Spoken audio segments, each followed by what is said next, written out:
Imagina que existe una planta tan resistente, tan generosa, que durante más de 1000 años fue la diferencia entre un plato lleno y el hambre absoluta. Imagina que no era un alimento de lujo, ni una rareza de mercado, sino un pilar silencioso. Algo que sostenía a campesinos y a reyes por igual. Y ahora imagina lo imposible. Que esa planta, de la que dependían ciudades enteras, desapareció. No poco a poco, no con una decadencia lenta y predecible, sino casi de golpe. En una sola generación dejó de estar en los campos, en los graneros, en los molinos, en los caminos comerciales, como si alguien hubiera borrado su nombre de la memoria colectiva, sin explicaciones claras, sin un gran registro que diga por qué pasó, sin un último acto ceremonial, sin una despedida, sin una advertencia. Y lo más inquietante es esto. Puede que esa planta olvidada sea justo el tipo de respuesta que vamos a necesitar para el futuro que se acerca. Porque el futuro, si somos honestos, se está pareciendo cada vez más a esos tiempos duros en los que la comida no era una garantía, sino una pelea diaria. Y la pregunta no es si existe una salida. La pregunta es si somos lo suficientemente inteligentes y humildes como para buscarla donde casi nadie mira. Hacia atrás. Cierra los ojos un momento y viaja conmigo. Estás en el año 400 después de Cristo. El mundo no es como lo conoces. El Imperio Romano todavía respira en el este, pero en el oeste se está desmoronando como una pared vieja. Las fronteras son inestables. Los caminos son peligrosos. Los ejércitos se mueven como tormentas. Y sin embargo, en los valles fértiles de Persia hay otra historia. Allí florece un poder que muchos temen y muchos admiran. El Imperio Sasánida, una superpotencia de su época. Ciudades con centros de aprendizaje, comercio intenso, artes, ciencia, administración sólida. Pero hay un detalle que casi nadie recuerda cuando habla de imperios. Ningún imperio se sostiene solo con oro, ni con soldados, ni con palacios. Un imperio se sostiene con algo más básico, con comida, con el hecho simple de que la gente pueda comer hoy, mañana y también el mes que viene. Y el corazón de esa seguridad, para los sasánidas, era una planta. Una sola planta que aparecía en todos lados. Si pudieras caminar por un mercado persa de esa época, la verías apilada en canastas tejidas. La verías convertida en harina en molinos que trabajaban sin descanso. La verías almacenada en enormes vasijas de barro, alineadas como soldados silenciosos en almacenes gigantes. La verías cargada en caravanas de camellos rumbo al este, hacia rutas que conectaban mundos. La verías en los carros de suministros de un ejército que marcha hacia la frontera romana. Porque esto no era un antojo. Era supervivencia. Era planificación. Era sabiduría agrícola convertida en política y en estabilidad. Los agricultores que la cultivaban entendían algo profundo, incluso si nunca lo escribieron como una frase bonita. Si la comida falla, todo falla. Si la cosecha colapsa, la fe se rompe. Si el hambre llega, el orden se vuelve frágil. Así que cultivaban una planta que podía dar resultados cuando otras se rendían. Una planta que aguantaba condiciones que mataban al trigo, que resistía sequías que hacían llorar a la cebada, que soportaba suelos pobres, descuido, cambios bruscos, heladas, exceso de agua. Una planta que no pedía mucho y aún así entregaba algo. Y a veces, cuando el clima se volvía cruel, ese algo era la línea que separaba vivir de morir. Siglos después, en el sur de Irán, un equipo de arqueólogos excavaba los restos de un asentamiento de la era sasánida, un lugar abandonado hacía más de 1000 años. En esa zona, el aire seco del desierto tiene un poder extraño. No solo erosiona, también preserva. Entre paredes derrumbadas y polvo antiguo, encontraron una instalación de almacenamiento. Y dentro, una de esas vasijas selladas, de barro, como una cápsula del tiempo. Cuando la abrieron, apareció el tesoro inesperado. Miles de semillas, pequeñas, redondas, sorprendentemente intactas. Parecían recién guardadas, como si el tiempo hubiera decidido no tocarlas. Al principio nadie supo qué eran. No encajaban con los granos más conocidos de la región. No eran trigo, no eran cebada, no eran lentejas comunes. Las catalogaron con cuidado, las fotografiaron, las guardaron en un centro de investigación y, como pasa con tantas cosas importantes, quedaron dormidas durante décadas, hasta que llegó un cambio que lo transformó todo. A comienzos de los años 2000, los avances en análisis genético hicieron posible identificar material vegetal antiguo con una precisión que antes era impensable. Así que alguien volvió a mirar esas semillas. Alguien decidió que tal vez no eran un detalle menor. Tomaron muestras, hicieron pruebas de ADN, y lo que encontraron sorprendió a la comunidad botánica. No eran semillas cualquiera, era de una planta mencionada en textos antiguos de Mesopotamia. Una planta que agricultores babilonios habían cultivado junto a la cebada. Un alimento que alimentó a pueblos enteros durante milenios. Y después, como si la tierra se lo hubiera tragado, desapareció del registro histórico occidental. La planta tenía varios nombres. En algunos lugares la llaman guija, en otros chícharo de olor o arveja silvestre. En el mundo científico se conoce como Lathyrus sativus. En algunas comunidades del sur de Asia todavía se cultiva a pequeña escala como parte de una tradición que no se rompió. Y aquí viene lo increíble. Puede que esta leguminosa sea una de las primeras plantas que nuestros antepasados domesticaron, una compañera antigua del ser humano, una aliada de tiempos en los que sembrar era literalmente apostar la vida. Y sin embargo, en gran parte de Occidente casi nadie ha oído hablar de ella. Ahora que conoces su existencia, vamos a hablar de por qué es tan especial. Esta planta es, libra por libra, una de las más resistentes que se hayan cultivado. No es una forma de hablar. En condiciones donde el trigo muere, ella vive. Donde la cebada se queda corta, ella insiste. Donde incluso otras legumbres se rinden, ella produce. Tolera la sequía, tolera inundaciones, tolera heladas, tolera suelos pobres, tolera el abandono. Y hay algo que a veces se pasa por alto, pero que es oro para la agricultura.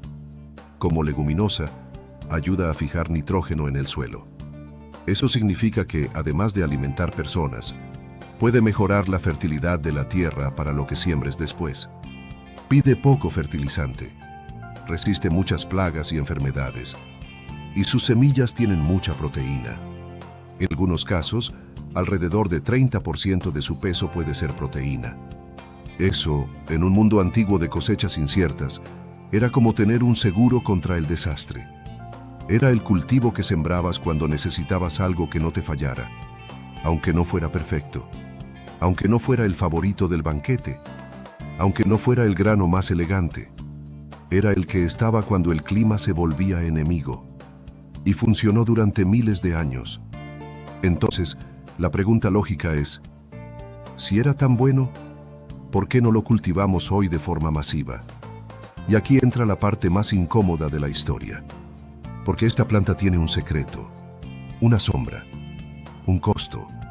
Sus semillas contienen una sustancia que puede afectar el sistema nervioso. Se conoce como ODAP, y su nombre químico es ácido beta-oxalil, alfa-beta-diaminopropiónico.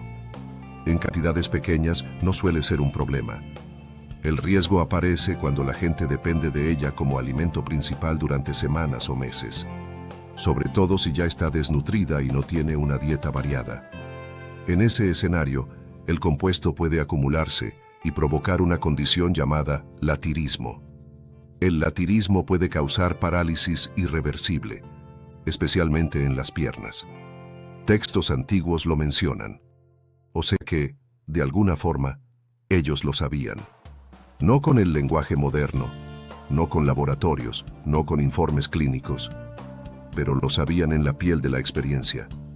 Lo veían cuando la desesperación obligaba a comer lo mismo todos los días.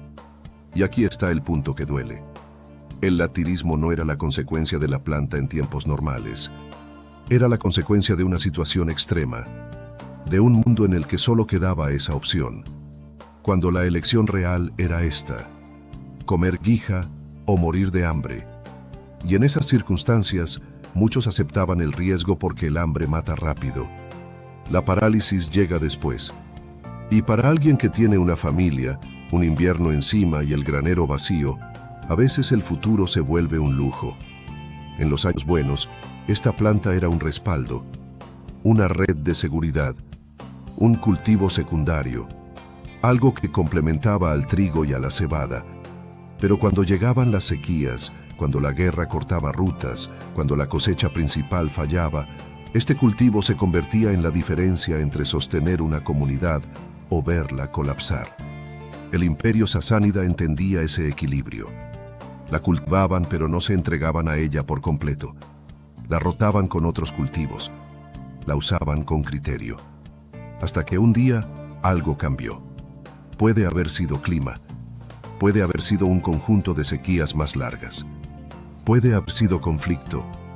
Puede haber sido un cambio cultural o económico. Puede haber sido una combinación de todo. Y entonces, la planta que había salvado a tantos ya no pudo salvarlos de esa nueva realidad. El imperio cayó en el año 651 después de Cristo, cuando fue conquistado por ejércitos árabes. Y con esa caída, también se rompieron redes de conocimiento. Se perdieron prácticas agrícolas. Se desordenaron sistemas de almacenamiento. Cambió el idioma del poder y del comercio. Cambió lo que se valoraba. Y a veces, cuando todo cambia así, un cultivo puede desaparecer no porque no sirva, sino porque la cultura deja de sostenerlo. Lo más fascinante es que la planta no desapareció del planeta. Desapareció de la memoria dominante. Porque en partes de India, Bangladesh, Etiopía y Nepal, pequeñas comunidades nunca dejaron de cultivarla. No la abandonaron, no la borraron. La mantuvieron viva con manos campesinas, con tradición oral, con recetas, con métodos prácticos. Y lo más importante, mantuvieron vivo el conocimiento de cómo hacerla más segura.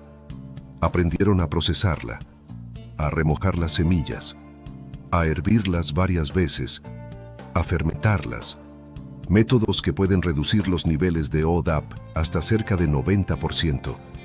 Eso no es solo cocina. Eso es ciencia ancestral. Eso es adaptación.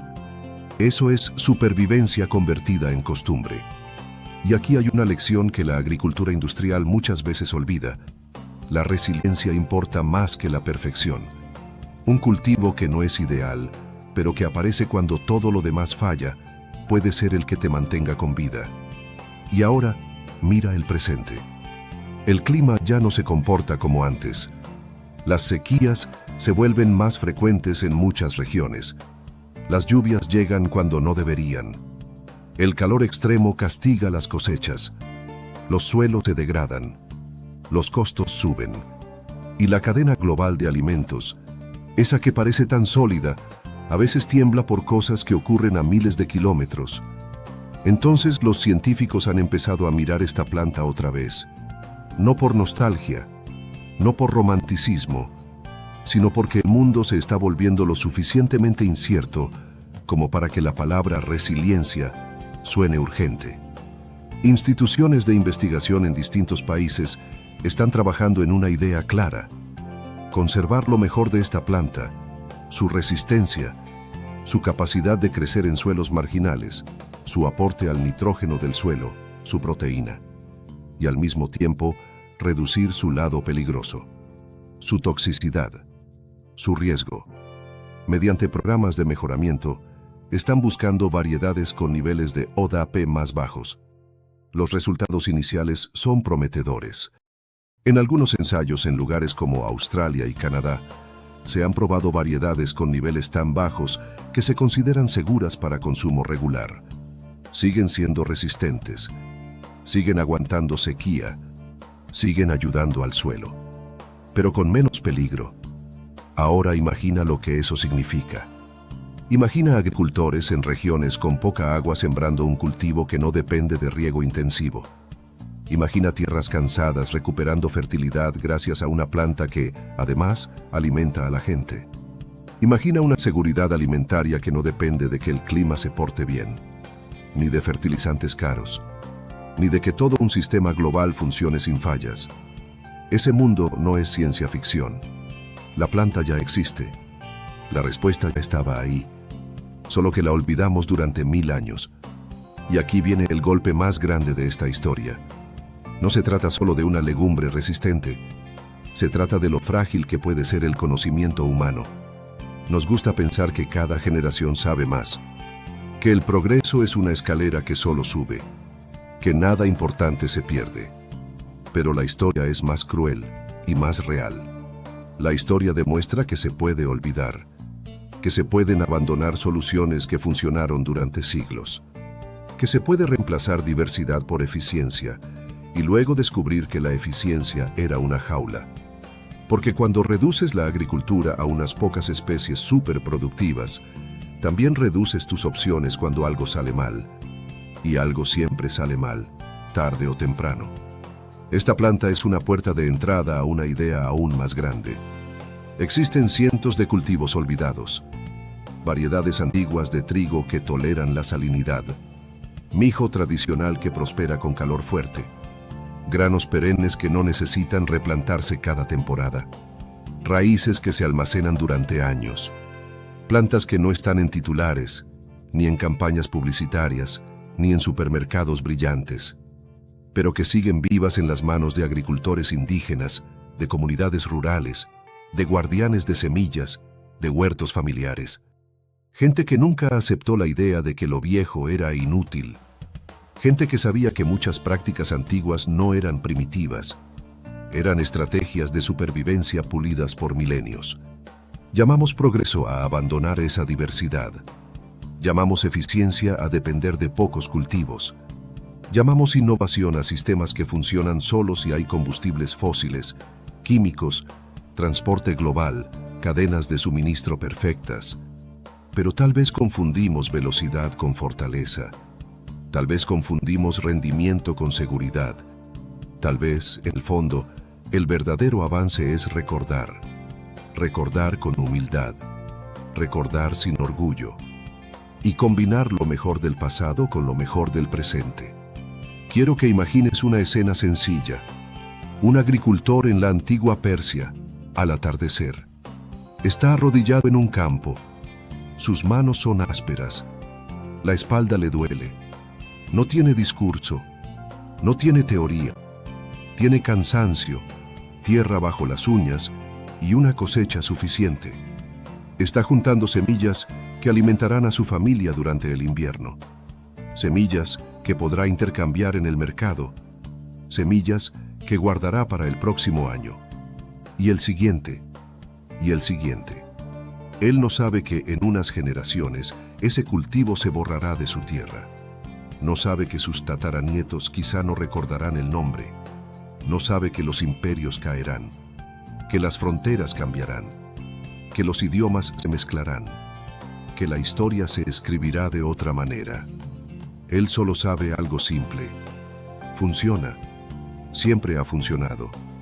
Lo sembró su abuelo, y el abuelo de su abuelo, más atrás de lo que cualquiera puede contar. Y ahora, más de 1400 años después, estamos volviendo a sembrarla. Tal vez no en la misma Persia, porque el mapa ya no es el mismo. Las fronteras son otras, los nombres son otros, los gobiernos son otros. Pero en estaciones de investigación, en granjas experimentales, en suelos difíciles, estamos despertando esa semilla dormida. Y si ese agricultor pudiera vernos, creo que entendería perfectamente. Reconocería las semillas, sabría cuándo sembrarlas, sabría cómo cosecharlas, sabría cómo tratarlas con respeto, porque el conocimiento no desaparece por completo. A veces solo se queda dormido, esperando el momento en que por fin estemos listos para escucharlo otra vez. Eso es lo que tienen las semillas. Tienen paciencia, tienen memoria. Pueden esperar siglos dentro de un frasco, dentro de un suelo, dentro de una tradición. Y cuando llega el momento, vuelven a hablar. Esta planta alimentó a un imperio. Luego desapareció casi de la noche a la mañana y ahora está regresando. No por una sola gran empresa, no por una moda pasajera, sino porque hubo gente que nunca dejó de sembrarla, porque hubo comunidades que se negaron a olvidar, porque hubo investigadores que decidieron mirar hacia atrás y decir algo que cuesta decir. Tal vez nuestros antepasados no eran menos inteligentes, tal vez eran expertos en sobrevivir. Y si queremos sobrevivir lo que viene, las sequías, las inundaciones, el clima impredecible, las cadenas de suministro frágiles, quizá necesitamos aprender de esa mentalidad. Necesitamos cultivos que no se quiebren con la primera dificultad. Necesitamos diversidad como estrategia, no como adorno. Necesitamos humildad para aceptar que algunas soluciones no son nuevas, solo son olvidadas. Así que la próxima vez que pienses en el futuro de la comida, no imagines únicamente laboratorios y máquinas. Imagina también una semilla pequeña, redonda, resistente. Imagina una planta que crece donde otras fracasan. Imagina una lección enterrada en el polvo de un imperio. Y pregúntate esto, con honestidad. Si la historia ya nos mostró un camino para resistir, ¿vamos a tener el orgullo de ignorarlo? ¿O vamos a tener el coraje de recordarlo, sembrarlo y hacerlo parte del mundo que viene? Porque tal vez, solo tal vez, lo único que tenemos que hacer es volver a plantar.